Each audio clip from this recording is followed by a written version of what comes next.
एक तरफ सिवान से खबर आती है कि थैलों में लेकर के घर घर शराब पहुंचाई जा रही है।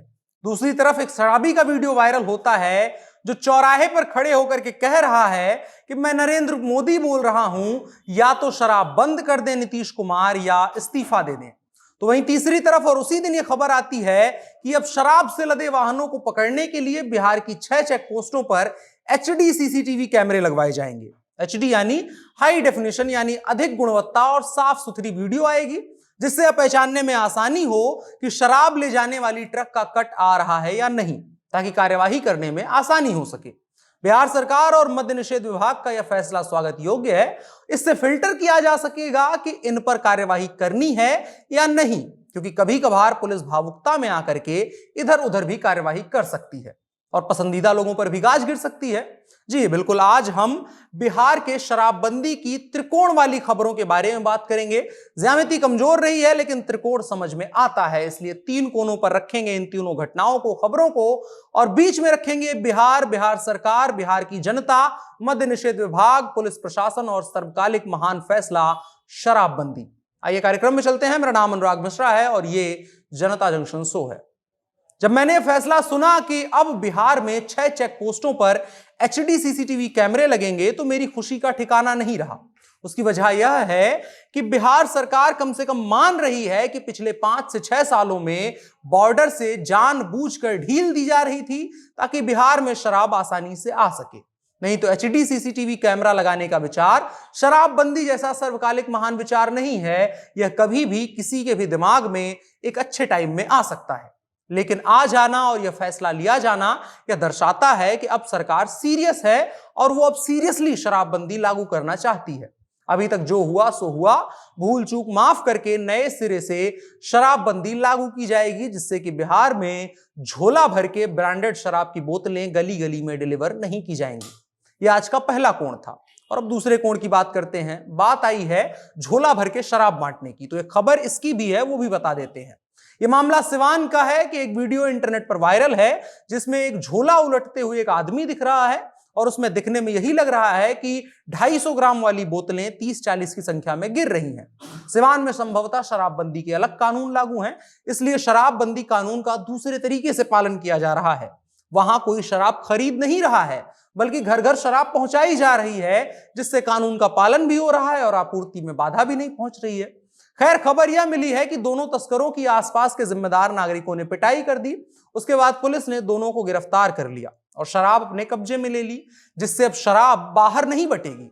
इसके अलावा एक और खबर है जो त्रिकोण का तीसरा कोण है, वह यह कि बिहार के बाहर चेक पोस्ट से पार करके डिलीवरी बॉय के द्वारा सफलतापूर्वक शराब पहुंचाए जाने के बाद जो उसके मुकद्दर का तीसरा पायदान था, मामला वहां तक पहुंच चुका है। तो व्यक्ति को शराब मिली, उसने शराब पी, उसके बाद बक्सर में बीच सड़क पर बैठ करके हंगामा करने लगा और जोर जोर से चिल्लाकर कहने लगा, मैं नरेंद्र मोदी हूं, बिहार में शराब नहीं बंद है, बंद करवा सकते हैं तो सरकार बंद करवा दें, नहीं तो इस्तीफा दे दें।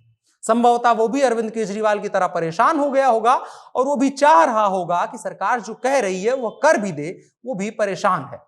कुल मिलाकर के बात इतनी सी है कि हजारों करोड़ का राजस्व माफिया की थैली में जा रहा है, जहरीली शराब पीकर लोग मर रहे हैं, अवैध शराब का धंधा फल फूल रहा है, सीमा पर नाम मात्र की चेकिंग की जा रही है और चेकिंग के नाम पर 2-2 घंटे के जाम लग रहे हैं।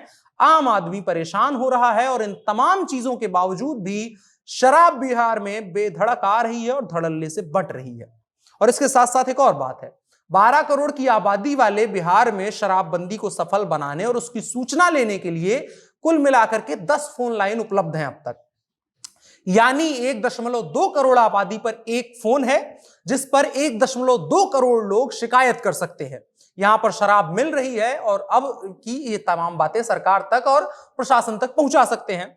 लेकिन अब सरकार ने असुविधा को देखते हुए फैसला लिया है कि 10 की जगह 20 हेल्पलाइन नंबर जारी कर दिए जाएंगे ताकि 60 लाख लोग एक फोन पर फोन कर सकें।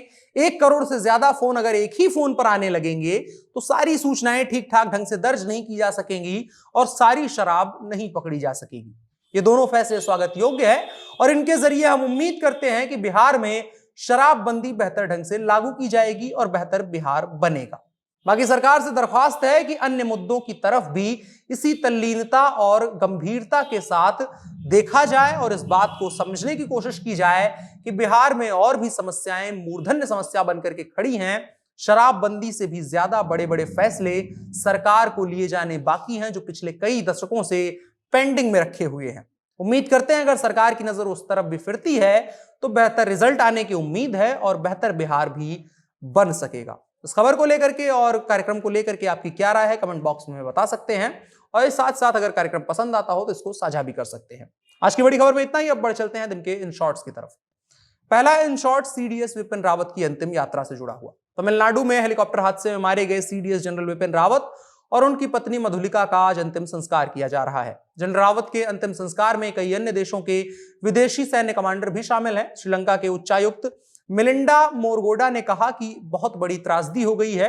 हमारे राष्ट्रपति ने अंतिम संस्कार में शामिल होने के लिए अपने दूत के रूप में श्रीलंका के सीडीएस और सेना कमान को भेजा है। भारत के पहले सीडीएस जनरल विपिन रावत के अंतिम संस्कार में श्रीलंका, भूटान, नेपाल और बांग्लादेश के सैन्य कमांडर भी शामिल हैं। सीडीएस जनरल विपिन रावत के अंतिम दर्शन के लिए सड़कों पर भारी संख्या में लोग एकत्रित हुए। वहां उपस्थित सभी लोग भारत माता की जय और वंदे मातरम का उद्घोष कर रहे थे। Chief of defence staff general Vipin Rawat के पार्थिव शरीर को उनके आवास से बरार स्क्वायर शमशान घाट लाया गया। यहीं पर उनका अंतिम संस्कार किया गया। इससे पहले देश की तीनों सेनाओं के प्रमुख जनरल विपिन रावत के आवास पर गए। सेना प्रमुख जनरल एम नरवणे, वायुसेना प्रमुख air chief marshal V R. Chaudhari और नौसेना प्रमुख एडमिरल आर हरि कुमार ने सीडीएस रावत को श्रद्धांजलि दी। इसके अलावा देश के पहले chief of defence staff general Vipin Rawat के रक्षा सलाहकार ब्रिगेडियर लीडर की पत्नी और उनकी बेटी ने दिल्ली कैंट के बरार स्क्वायर पर उन्हें अंतिम श्रद्धांजलि अर्पित की। इस दौरान रक्षा मंत्री राजनाथ सिंह भी मौजूद दिखाई दिए। इसके अलावा खबर दिल्ली प्रदूषण से जुड़ी हुई। दिल्ली एनसीआर में पर्यावरण प्रदूषण के मामले पर सुप्रीम कोर्ट ने आज शुक्रवार यानी आज को सुनवाई करते हुए कहा। सुप्रीम कोर्ट ने राष्ट्रीय राजधानी क्षेत्र में वायु गुणवत्ता प्रबंधन आयोग को 1 हफ्ते के भीतर निर्माण गतिविधियों और औद्योगिक गतिविधियों पर प्रतिबंध हटाने का निर्णय लेने की छूट दी है। सुप्रीम कोर्ट ने आदेश दिया कि हम आयोग को विभिन्न उद्योगों और संगठनों के अनुरोध की जांच करने का निर्देश देते हैं, जो हमारे आदेशों के आधार पर या अन्यथा उनके परिपत्रों के आधार पर लगाई गई शर्तों के छूट के बारे में है। हमें उम्मीद है कि आयोग 1 सप्ताह के समय में इस पर गौर कर लेगा। सुप्रीम कोर्ट ने कहा कि वायु गुणवत्ता प्रबंधन आयोग को 1 सप्ताह में विभिन्न आवेदनों और आपत्तियों पर गौर करना है और जरूरी कदम उठाने के निर्देश देने हैं। इसके अलावा खबर किसान आंदोलन से जुड़ी हुई। किसानों की सिंधु और टिकरी बॉर्डर से आज से रवानगी शुरू हो गई है। 1 साल 15 दिन तक चला किसान आंदोलन अब खत्म हो चुका है। 24 घंटे में 10,000 ट्रैक्टर दोनों ही बॉर्डरों से घर की ओर रवाना हो चुके हैं। रवानगी से पहले किसानों ने टिकरी बॉर्डर पर भंगड़ा भी डाला। बचे हुए किसान अपने ट्रैक्टरों और बाकी साजो सामान को लोड करने में जुटे हैं। किसान नेता रलुदु सिंह ने एक मीडिया इंस्टीट्यूट से बात करते हुए बताया कि लीडरशिप कल बड़े जत्थों के साथ रवाना होगी, यानी नेता कल बड़े जत्थों के साथ अपने अपने घरों की तरफ रवाना होंगे और तीनों बॉर्डर से कुछ किसान आज भी रवाना हुए हैं। आने वाले 1-2 दिनों में सारे किसान अपने घरों को लौट जाएंगे। इसके अलावा एक खबर उत्तर प्रदेश से है, जहां अपराधियों को फंसाने और बचाने के खेल में पुलिस वालों ने एक दूसरे के खिलाफ एफआईआर दर्ज करवा दी है।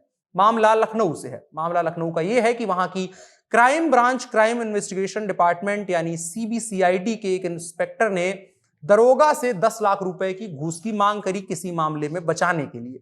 रुपए ना मिलने पर उसने 3 अन्य पुलिस वालों के खिलाफ थाने में रिपोर्ट दर्ज करवा दी। उसके जवाब में शुक्रवार को यानी आज दरोगा ने सीबीसीआईडी के 2 इंस्पेक्टर और उनके सहयोगियों के खिलाफ हजरतगंज कोतवाली में रिपोर्ट दर्ज करवाई। इसके अलावा खबर ट्रेनों के संचालन से जुड़ी हुई। कोरोना संक्रमण के कारण ट्रेनों से जनरल कोच हटाए गए थे, लेकिन कोरोना की स्थिति को देखते हुए रेलवे अंबाला डिवीजन ने एक्सप्रेस ट्रेनों में जनरल कोच लगाने का निर्णय लिया है। 10 दिसंबर से यात्री एक्सप्रेस ट्रेनों के जनरल डिब्बों में यात्रा कर सकेंगे। सहारनपुर यानी उत्तर प्रदेश से गुजरने वाली 14 ट्रेनों में जनरल कोच जोड़े गए हैं, जबकि पूरे मंडल की 40 ट्रेनों में जनरल कोच लगाए गए हैं। आज के इन शॉर्ट्स में इतना ही। अब बढ़ चलते हैं आज के कानून की तरफ। आज का कानून सुप्रीम कोर्ट की एक टिप्पणी है और फैसला भी है साथ साथ। सुप्रीम कोर्ट ने कहा कि पिछली सजा के साथ साथ बाद की सजा यानी एक साथ सजा चलाने वाली जो बात है, उसको चलाने के लिए अपराधों की प्रवृत्ति के आधार पर न्यायालय को विवेकपूर्ण ढंग से विचार किया जाना चाहिए। न्यायमूर्ति एम आर शाह और न्यायमूर्ति वीवी नगरत्ना की पीठ ने कहा कि एनडीपीएस मामलों में सीआरपीसी की धारा 427 के तहत विवेकाधिकार कानून लागू करते हुए भी विवेक उस आरोपी के पक्ष में नहीं होगा जो मादक पदार्थों की अवैध तस्करी में लिप्त पाया जाता है। अदालत ने एनसीबी के माध्यम से मोहम्मद जाहिद बनाम राज्य के मामले में देखा कि एनडीपीएस अधिनियम के मामले में सजा देते समय समग्र रूप से समाज के हितों में ध्यान रखना आवश्यक है। इसलिए सीआरपीसी की धारा 427 के तहत विवेकाधिकार कानून को लागू करते हुए भी विवेक उस आरोपी के पक्ष में नहीं होगा जो मादक पदार्थों की अवैध तस्करी में लिप्त पाया जाता है। यह समाज के लिए एक गलत चीज है। शीर्ष अदालत की टिप्पणी उस सवाल के जवाब में विचार करते हुए दी गई है जो सवाल था कि क्या दो अलग अलग अदालतों द्वारा दो अलग अलग ट्रायल में एक ही आरोपी या व्यक्ति के खिलाफ दी गई सजा एक साथ या लगातार चलनी चाहिए। पीठ एक विशेष अनुमति याचिका पर विचार कर रही थी जिसमें दिल्ली उच्च न्यायालय के उस आदेश को चुनौती दी गई थी जिसमें आरोपी को राहत देने से इनकार कर दिया गया था और उसके खिलाफ एनडीपीएस के दोनों मामलों में सजा को एक साथ चलाने का आदेश दिया गया था। वर्तमान मामले में आरोपी को एक मामले में 12 साल के कठोर कारावास और दूसरे मामले में 15 साल के कठोर कारावास की सजा सुनाई गई थी। दोनों एनडीपीएस अधिनियम के तहत अपराध के मामले हैं। बेंच ने उसी पर विचार करते हुए कहा कि एनडीपीएस अधिनियम के तहत अपराध के दोषी पाए जाने वाले आरोपी के प्रति कोई नरमी नहीं दिखाई जानी चाहिए। पीठ ने नशीले पदार्थों के कारोबार और एनडीपीएस अधिनियम के तहत अपराध करने वालों के खिलाफ भी कड़ी टिप्पणी करी, यानी जो भी मादक पदार्थों का सेवन करते, जो तस्करी करते हुए पाया जाता है उसके खिलाफ ऐसे मामलों में कोर्ट ने कहा है कि विवेक भी इस चीज की इजाजत नहीं देता है कि उसको किसी भी तरह से राहत दी जाए, उसके मामले में किसी भी तरह की नरमी बरती जाए। आज के कानून के हिस्से में इतना ही। अब बढ़ चलते हैं कार्यक्रम के आखिरी हिस्से की तरफ जो है नसीहत। आज की नसीहत स्वामी विवेकानंद की तरफ से है। वो कहते हैं सत्य को बताने के 1000 तरीके हो सकते हैं लेकिन सत्य हमेशा एक ही रहेगा। हमें ये चीज माननी चाहिए और जाननी चाहिए कि सच 1000 रूपों में हमारे सामने आ सकता है, 1000 रूपों में 1000 बातों के जरिए उसे बताया जा सकता है, लेकिन आखिरकार वो रहेगा एक ही, वो रहेगा सच ही। बाकी मौज करिए। मेरा नाम अनुराग मिश्रा है। ये जनता जंक्शन शो था। कमेंट करके आप हमें बता सकते हैं कि इस कार्यक्रम को लेकर के आपकी क्या राय है और साथ ही साथ इस कार्यक्रम को शेयर भी कर सकते हैं। कैमरे पर मेरे साथ ओम प्रकाश हैं। शुक्रिया।